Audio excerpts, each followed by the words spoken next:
लेकिन अगर कोई कारण से बेच दी या किसी ने खरीद ली, अब वो खरीदना बेचना लाखों का लेन देन बेचारा सब कराता, लेकिन वो पटवारी कलेक्टर का बाप बन जाता, वो नामांतरण ही नहीं करता, दे आगे पीछे दौड़ दौड़ के सालों तक आगे पीछे कागज लिए घूमते। दोस्तों, किस प्रकार से अपने डॉक्टर मोहन सिंह यादव जो अपने मध्य प्रदेश के मुख्यमंत्री हैं, वो किस प्रकार से ये आदेश देते हैं पटवारी के लिए सख्त आदेश। तो इस वीडियो में सारी जानकारी आपको मिलने वाली है। वीडियो को लाइक के द्वारा माननीय उप मुख्यमंत्री जी, माननीय हमारा गणमान्य मंच और ये स्मृतियां इस कार्यक्रम को और मध्य प्रदेश के विकास को एक और गति देगी। और हम सबका सौभाग्य है आगामी सोच, एक इच्छा शक्ति मध्य प्रदेश को एक वैश्विक मानक पे लाने के उस संकल्प के साथ, बाबा महाकाल की नगरी से उस इरादों के साथ मध्य प्रदेश का स्वर्णिम समृद्ध और गौरवशाली मध्य प्रदेश बने, उस दिशा में एक संकल्प के साथ कार्य कर रहे हैं यशस्वी मुख्यमंत्री जी। हमारा सौभाग्य है, जोरदार तालियों से माननीय मुख्यमंत्री जी से आग्रह करें कि आज के इस बहुत ही गरिमामयी कार्यक्रम में हम सबको अपने उद्बोधन से माननीय मुख्यमंत्री जी के लिए जोरदार तालियां।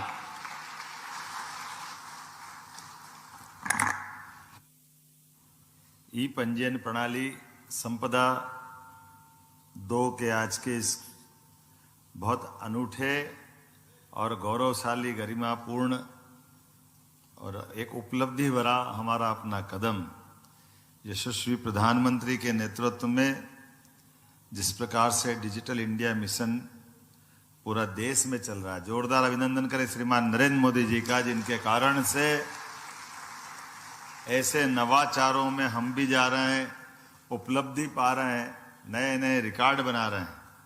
मैं आज के इस अवसर पर मंच पर विराजमान हमारे यशस्वी उप मुख्यमंत्री, बहुत वरिष्ठ नेता, मैं वर्षों से हम सब साथ में काम कर चुके हैं, श्रीमान जगदीश देवड़ा जी, आप मल्हारगढ़ विधानसभा से हैं, मूलतः मंदसौर जिले के रहने वाले हैं, लगातार विद्यार्थी परिषद के काल से अपनी सक्रिय राजनीति में एक महत्वपूर्ण भूमिका रखते हैं। और यही कारण है कि आप जिले के किसी सीट से लड़ा दो, बहुत धूमधाम से जीत के आते हैं और अपनी पहचान बनाते हैं। हमारे बहुत सुयोग्य उप मुख्यमंत्री और फाइनेंस डिपार्टमेंट संभाल रहे हैं, सम आदरणीय भगवान दास सबनानी जी, जोरदार अभिनंदन भगवान दास सबनानी जी के लिए। आप जहां हमारा कार्यक्रम चल रहा है उस कॉन्स्टिट्यूंसी में ही यहीं के वो हमारे चुने हुए जनप्रतिनिधि भी हैं और हमारे विधायक भी। मैं आज के इस अवसर पर आपका भी स्वागत अभिनंदन करता हूं। आउटर एरिया है लेकिन भोपाल के हैं हमारे माननीय विष्णु खत्री जी, माननीय विधायक, जोरदार अभिनंदन। लगातार अपनी काम की ऊर्जा से पूरे भोपाल नहीं प्रदेश में पहचाने जाते हैं। हमारे संगठन के बहुत सारे दायित्व पे दोनों माननीय विधायकगण अपना अलग अलग दायित्व का निर्वहन कर रहे हैं और कर भी चुके हैं। मैं आज के इस अवसर पर मंच पर विराजमान SES संजय दुबे जी, प्रमुख सचिव वाणिज्य अमित राठौड़ जी, श्री M सेल्वेंद्रन जी, महानिरीक्षक पंजीयन, और मंच के सामने हमारे बैठे हुए सभी सम्मानीय मित्रगण, संजय नाहर जी मेरे मित्र हैं, उज्जैन के वर्षों से पंजीयन डिपार्टमेंट से जुड़े हुए हैं, और सभी आगंतुक अतिथिगण, प्यारे मित्रों, हम सब आज साक्षी बने हैं एक अलग प्रकार के कार्यक्रम के। आज का दिन बहुत गौरव और गरिमापूर्ण है। आज के दिन खास करके ये जमीन की रजिस्ट्री प्रक्रिया को सहज और सुगम बनाने में जो आज मध्य प्रदेश सरकार ने अपना एक नया रिकॉर्ड बनाया है, माइलस्टोन है एक तरह से, मैं बधाई देना चाहूंगा हमारे पंजीयन विभाग को। वाकई ये बड़ा काम यशस्वी प्रधानमंत्री के नेतृत्व में डिजिटल इंडिया मिशन एक कल्प वृक्ष की तरह बढ़ रहा है। जो आप सोचोगे वो सब मिल जाएगा। सोचने का आसमान वाकई वो छोटा नहीं होना चाहिए। जब पहली बार कुछ प्रयोग आए सामने तो लोगों को अटपटा लग रहा था। मैं कल्पना करूंगा केवल जब उनने कहा कि 0 बजट में खाता खुल जाए बैंक में, कितना अनूठा और एक अलग प्रकार का ये उदाहरण है। कभी कभी कल्पना करो, मैं कांग्रेस बीजेपी की बात नहीं कर रहा हूं लेकिन यथार्थ की बात करता हूं।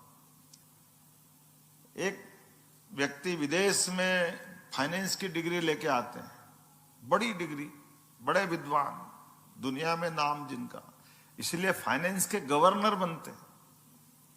गवर्नर बड़ी बात है। फिर वित्त मंत्री बनते हैं, वित्त मंत्री के रूप में बहुत सारे काम करते हैं। फिर देश के प्रधानमंत्री बन जाते हैं, एक बार नहीं 2 बार देश के प्रधानमंत्री बन जाते हैं। बहुत बड़ी बात है। फाइनेंस का जानकार, गवर्नर, वित्त मंत्री, मुख्यमंत्री, ये प्रधानमंत्री, ये मेरे को लगता है कि देश में पहले ऐसे प्रधानमंत्री थे जो वित्त मंत्री भी रहे, गवर्नर भी रहे, कोई उनके पहले था ही नहीं। और कैसा ये लोकतंत्र का मजा है। मैंने इसलिए कल्प वृक्ष जोड़ा है। आप कभी इसकी तुलना करके बताना, जो इतना फाइनेंस का जानकार है, इतने बड़े देश के अंदर लीडरशिप में अपनी पहचान बना, 10 साल तक वो काम कर चुके हैं प्रधानमंत्री के नाते से, पहले वित्त मंत्री रहे, मतलब लगभग 20 साल तक ये पूरे देश के जो विभिन्न प्रमुख पदों पे फाइनेंस में बैठे, और कंप्यूटर से लेके सब चीज के जानकार। लेकिन ये मेरे आज तक समझ में नहीं आया कि ये हुआ कैसे, कि उनको ये मालूम नहीं कि जीरो बजट में खाता खोलता। एक चाय वाले ने प्रधानमंत्री बनते जीरो बजट में पूरे देश का खाता खोल दिया। ये है हमारे यशस्वी प्रधानमंत्री का कमाल, जिनके लिए कोई फाइनेंस की इतनी बड़ी बड़ी डिग्री नहीं, लेकिन जमीनी हकीकत की जानकारी उनको है, इसका एहसास उनको है कि हाँ, हमारे देश के गरीब से गरीब आदमी को शासकीय धन की अगर मदद करना है तो इस आधुनिक समय में अत्याधुनिक तकनीकों के माध्यम से कैसे उनके बीच में ये बीच के मीडिएटर खत्म करना चाहिए। सारे बीच के बाधाएं, दीवार, जिनको हल्की भाषा में दलाल कहते हैं, सबको खत्म करना है। अन्यथा क्या होता, हमने सबने देखा। अतीत में एक प्रधानमंत्री हुए जिनने सार्वजनिक रूप से बेबाकी से स्वीकार किया, उन्हीं मनमोहन सिंह जी की पार्टी वाले बड़े एक पुराने नेता जो प्रधानमंत्री के रूप में थे, जिनने कहा मैं 1 रुपया भेजता हूं, नीचे 15 पैसे पहुंचते हैं। ये दर्द तो उनको था, लेकिन दवा उनके पास नहीं थी। दवा ये हमारे अपने यशस्वी प्रधानमंत्री नरेंद्र मोदी जी के पास थी। हमें इस बात की प्रसन्नता है। परेशानी भी है, लेकिन परेशानी का समाधान निकाल देना, और उस निकालने के कितने प्रकार के प्रयोग हुए। एक प्रयोग तो ऐसा हुआ जो हमारे आपके सामने हुआ कोविड के कठिन काल में। दुनिया के बड़े बड़े राष्ट्र, बड़े बड़े देश एकदम से पता नहीं, उनकी वित्तीय व्यवस्था, उनकी प्रशासन कुशलता, उनकी हेल्थ सिस्टम सब बहुत बेहतर, कोई कमी नहीं, लेकिन तकनीक की कमी होने के कारण से बड़े पैमाने पे दुनिया के सारे देशों में इस गलती से लोगों की जान गई कि टीके कब लगाना, कैसे लगाना, फ्री में लगाना, लगाने का सिस्टम करप्ट है, क्या होगा। इतनी झंझट में, उनके यहाँ उलझन में कई जगह जनहानि हुई। लेकिन अपने देश के अंदर टीका इजाद हुआ, और टीका इजाद होकर ये टेक्निक भी इजाद हो गई कि टीका लगाने वाला का हिसाब भी बिल्कुल बेबाकी से, बिल्कुल साफ सुथरा। और किसी व्यक्ति का आपने भी 6 महीने, तो 6 महीने का 1-2 दिन ऊपर भी हो जाए तो लगाने वाले बता देता भैया अभी तुमको, अभी ये जरा तुम्हारा अभी टाइम नहीं। ये इस आधार में पूरे देश की जान बचाई। वाकई अभिनंदन करो अपने ये वर्तमान तकनीक के इजाद करने वाले लोगों का, जिसके भरोसे से तकनीक पे भरोसा बढ़ा है। और मुझे तो और गर्व है, हमारी सरकार ने, मैं खुद इस व्यवस्था से जुड़ा किसान परिवार से आता हूं, बड़ी कठिन दौर था, बड़ी एक पीड़ा होती थी, और उस पीड़ा का नुकसान क्या होता था, रजिस्ट्री हो जाती थी। ये मेरे मित्र संजय भाई बैठे, खेत किसानी वाला कोई कारण से अपनी जमीन खरीदे बेचे। मैं तो चाहता हूं कि परमात्मा करे कोई किसान अपनी जमीन बेचे ही नहीं, क्योंकि ये बड़ा बहुत कठिन पक्ष होता है। लेकिन अगर कोई कारण से बेच दी या किसी ने खरीद ली, अब वो खरीदना बेचना लाखों का लेन देन बेचारा सब कराता, लेकिन वो पटवारी कलेक्टर का बाप बन जाता, वो नामांतरण ही नहीं करता, दे आगे पीछे दौड़ दौड़ के सालों तक आगे पीछे कागज लिए घूमते रहो, वो कागज पे तो नाम ही नहीं। 2 अलग अलग ऑफिस, अब हर आदमी को पल्ले ही नहीं पड़ती कि ये कौन सा सिस्टम है। इधर से रजिस्ट्री करा ली तो नाम वहां नहीं जुड़ता, वो कहता भले वहां करा ली, उससे क्या होता है। हमारे कागज में तो वो पटवारी के ऊपर निर्भर करता था।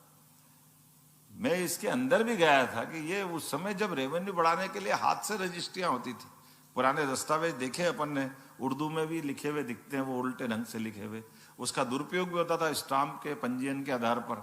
लेकिन ये 25, 30, 40 साल में कितना समय बदल गया। अपने वो पुराने स्टाम्प का सिस्टम खत्म हो गया, स्टाम्प का ये जो अपने आप KYC के माध्यम से रजिस्ट्रियां होना, और उसके बाद जब ये हमारी सरकार बनी तो और आनंद आया कि जब आते ही ये बताया गया कि विभाग ने ये उन्नति कर ली है कि इधर रजिस्ट्री होगी, इधर भोपाल में बैठ के ही हमारे पर्टिकुलर अभी उस सेक्टर में बटांकन का दूसरा स्टेज आया है, तीसरा चौथा बाकी है। लेकिन अगर पूरा सर्वे नंबर कोई बेचेगा तो उसको कोई नामांतरण का आवेदन करने जाने की जरूरत नहीं है, उसका यहीं से नामांतरण की प्रक्रिया हो जाएगी। जहाँ तो सालों लगते थे वहां हफ्ते 2 हफ्ते में नामांतरण हो जाता है। ये इतनी बड़ी बात है, ये मध्य प्रदेश सरकार का काम है और ये सुशासन है।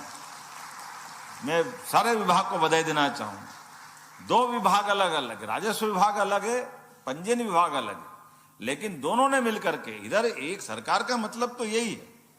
हमारे शरीर में कोई है कहीं भी पिन चुभाए तो दर्द तो पूरे शरीर को होना चाहिए।